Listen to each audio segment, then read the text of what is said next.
Hello, viewers. How you doing? Thank you for joining us for another segment of Camera On with Authors Inside.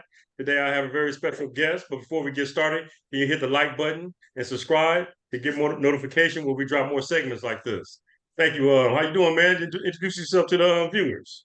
I'm good, man. Well, my name is Sika Thule. My family call me Sika. My homies call me Smokes. I'm from out of Compton, California. 54 years old. Married, 8 kids, six, 7 grandkids. I'm enjoying life, man. I'm That's enjoying life. that's what's up, man. That's what's up, man. Hey, man, thank you for joining us, man. Hey, can you share with our viewers how long you been incarcerated? Uh, Most of my time was done in the California Youth Authorities.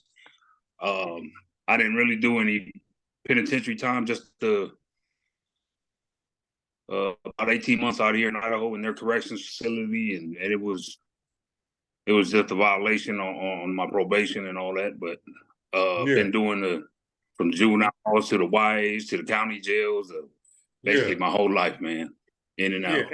And can you share a little bit with about your prison, your YA experience? What was your mindset when you was going through that moment in your life? Well, it was my first time in YA in 86. Okay, Uh, 86, huh? Okay, back in yeah, the 80s, huh? yeah, man. I was told if I take this deal on all these strings of burglaries, man, that they would drop all those charges and just charge me with no, it was an arson and about Yeah. 13 burglaries and about 13 Okay. burglaries. And they said if I pleaded to the arson, then I would just, go through the motions with the burglary. So I pleaded to the arson, and all those burglaries added up to more time than what the Yeah. arson was for. So it was my first time, man. It was, I ain't gonna lie, it was scary. My first It time in was. juvenile hall. But Yeah. when I got it, man, I seen a lot of heads that I knew from the street. Some that I used to bang with, some I used to bang against, and Yeah.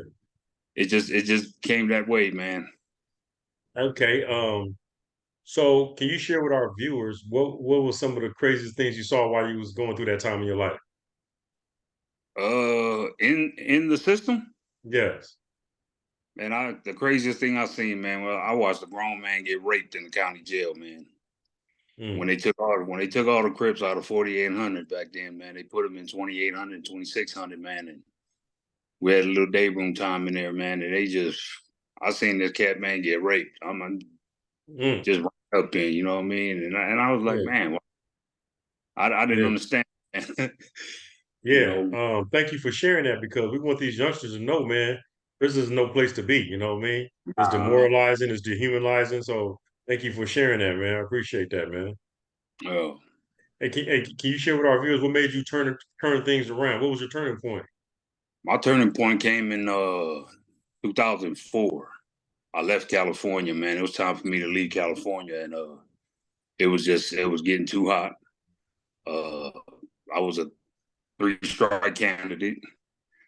I had to leave. I knew there was something else out there for me, man, and I knew staying in California was going to give me that 3rd strike, And so it was time for me to leave. When I moved to Utah, is where I met my girl. I met her in the club, and we started, hooking up right there, man. And that was the turning point for me, man, because she knew there was another life that I was, other than what I was living. And I Yeah. just ran with it, man. So slowly but surely, man, she pulled me out of that little banging zone that I was in. Uh, and that's basically what my turning point was. But when I came out here to Idaho, man, it got worse for me in the beginning because I came out here with that California mentality that I'm gonna rob anybody I come across. Everybody's gonna be a victim out here in Idaho when I get up here. So it was rough. Took me a little bit to get used to, man. Finally, I put it down, man. I started hearing all my little homies, some of the homies passing away out there in California, man. And there's got to be a better way. And by me being away from Compton, man, it was the best thing. It was the best decision I ever made, man. For me personally, I miss home, but yeah, it was the best decision I ever made, man. Yeah, I heard you saying using that gang life. What led you to gravitate towards gangs when you was little? Peer pressure. It was mostly peer pressure. I was born in Torrance. We moved into Harbor City in the Lomita area. I lived out there for a little bit, and as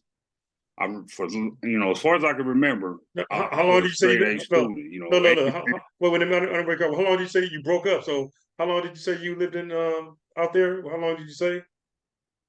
Harbor City. We left Harbor City when I was 5. Okay, Yeah, okay. Yeah, you I broke was up. That's about why. Yeah, you broke up. That's why I was trying to. I didn't hear what you had said. yeah.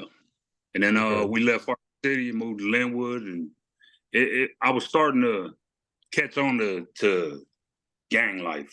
Seeing because we lived in a Mexican neighborhood out there in Linwood, and it came appealing to me, man. I was like, man, these guys rolling around in lowriders and the dress code, and then we moved to Compton, and that's where it all took place. So by you It, being attracted to the lifestyle and peer pressure yeah, it was. and it led you to gravitate towards game. Yeah, it was basically peer pressure because where I grew up at, man, you couldn't be soft, man. If you were soft, everybody jumped on you. You know what I mean? And so I adapted to that gang life. Uh, Basically, I didn't want to look like a punk. I didn't Yeah. want to look like a coward in front of my group of friends that I grew up with, and I'm sure they felt the same way. But looking at big homies and seeing how they were moving and what they were pushing, it became the lifestyle that we wanted. It was either that or be soft, and you soft, you gonna get bullied, you gonna get punked, and nobody want to be around you, and I couldn't handle that. I couldn't be like that. Okay. Uso, what would you say would be the best way to best strategy to engage the next generation? The next gen, the seed is already planted out there, man. It's crazy. It eased up a little bit. I don't hear a lot of killings out there like it used to be back in the '90s and the 2000s. It Yeah, slowed down a little bit, but it's there. You know, we just trying to slow it down. yeah. But to So try to look, steer away from it, man. Yeah, go ahead. how how old you say you are? I'm 54. So if I could take you back to your 9-year old self, what would you tell your 9-year old self? I would tell my 9-year-old self, man, I'd be your own man, be a leader. Can't be a follower. Yeah, The people I followed, man, ran me straight head first into a brick wall. Find you a crowd that's going to benefit you, not hurt you. Because there was a right. crowd. There was crowds out there that got their educations, went to school and all that, but that just wasn't the crowd I wanted to be a part of. But that's what I would tell my 9-year-old self. Be careful.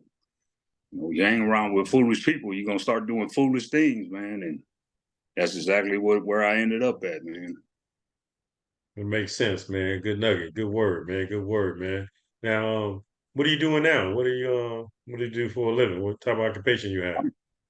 I moved out here in Idaho in '04. I left California in '04, man. And I've only had 2 jobs since I've been out here. I worked at a trucking company where they sell truck parts, and right now I'm working on the dairy, working with the farmers out here on the dairy. I deliver feed to all these dairies out here, and then like around this time of the year, we harvest corn, hay, and all that other stuff to get ready to feed the cows next year.